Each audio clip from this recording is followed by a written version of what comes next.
हमने United Nations में अंतर्राष्ट्रीय योग दिवस का प्रस्ताव रखा था। उसे 190 से ज्यादा देशों का समर्थन मिला। योग अब वैश्विक स्तर पर जीवन का हिस्सा बन गया है। साथियों, हमारे पूर्वजों ने विपश्यना जैसी योग और ध्यान प्रक्रियाओं का अनुसंधान किया, लेकिन हमारे देश की ये विडंबना रही है कि अगली पीढ़ियों ने उसके महत्व को, उसके उपयोग को भुला दिया। विपश्यना, ध्यान, धारणा, इन्हें हमने केवल वैराग्य का विषय मान लिया। व्यवहार में इनकी भूमिका लोग भूल गए। आचार्य श्री एस.एन. गोयनका जी जैसी विभूतियों ने जनमानस की इस भूल का सुधार किया। गुरुजी तो कहा भी करते थे, एक स्वस्थ जीवन हम सभी का अपने प्रति बहुत बड़ा दायित्व है। आज विपश्यना व्यवहार से लेकर व्यक्तित्व निर्माण तक के लिए एक प्रभावी माध्यम बनी है। आज आधुनिक समय की चुनौतियों ने विपश्यना की भूमिका को और भी बढ़ा दिया है। आज डिस्ट्रेस और स्ट्रेस एक आम बात हो गई है। हमारे युवा भी वर्क लाइफ बैलेंस लाइफस्टाइल और ऐसी परेशानियों के कारण स्ट्रेस का शिकार हो रहे हैं। विपश्यना उनके लिए समाधान हो सकता है।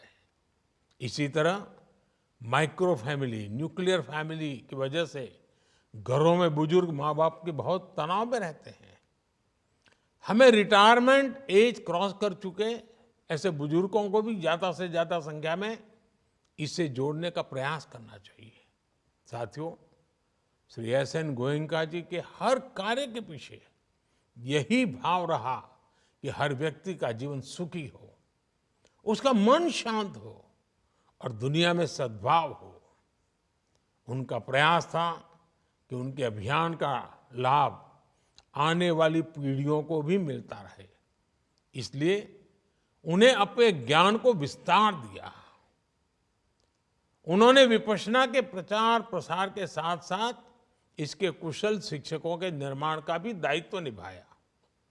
आप भी जानते हैं कि विपश्यना एक अंतर्मन की यात्रा है। ये अपने भीतर गहरे गोते लगाने का रास्ता है।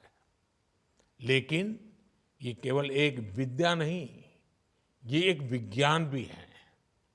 इस विज्ञान के परिणामों से हम परिचित हैं। अब समय की मांग है कि हम इसके प्रमाणों को आधुनिक मानकों पर, आधुनिक विज्ञान की भाषा में प्रस्तुत करें। आज हम सबको गर्व होता है कि इस दिशा में विश्व भर में काम भी हो रहा है, लेकिन इसमें भारत को और आगे आना होगा। हमें इसमें लीड लेनी होगी, क्योंकि हमारे पास इसकी विरासत भी है और आधुनिक विज्ञान का बोध भी है।